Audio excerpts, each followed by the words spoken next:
Abbiamo finito 15 giorni prima del cronoprogramma noi, quindi siamo contentissimi.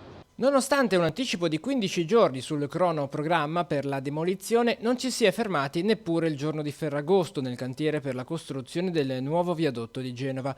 Operai al lavoro anche il 15 di agosto per costruire quella che sarà la pila 9, alta già oltre 20 metri, ma che dovrà diventare alta al doppio prima di poter sostenere l'impalcato del nuovo ponte insieme alle pile vicine. Uno dei primi pezzi di impalcato su cui correrà la nuova strada resta ancora sistemato a terra, vicino alla pila, in attesa di essere sollevato.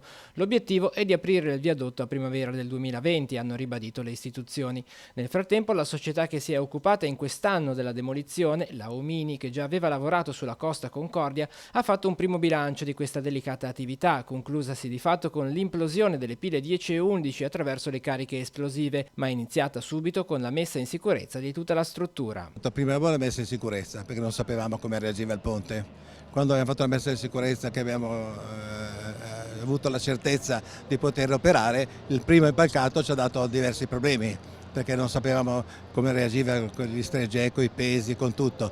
Una volta fatto questo, poi dopo tutto è andato via abbastanza presto. In queste ore non si è fermato neppure il lavoro di rimozione delle macerie, sulla cui destinazione restano ancora aperte diverse ipotesi, anche se il commissario per la ricostruzione Marco Bucci vorrebbe fossero impiegate per il ribaltamento a mare della Fincantieri.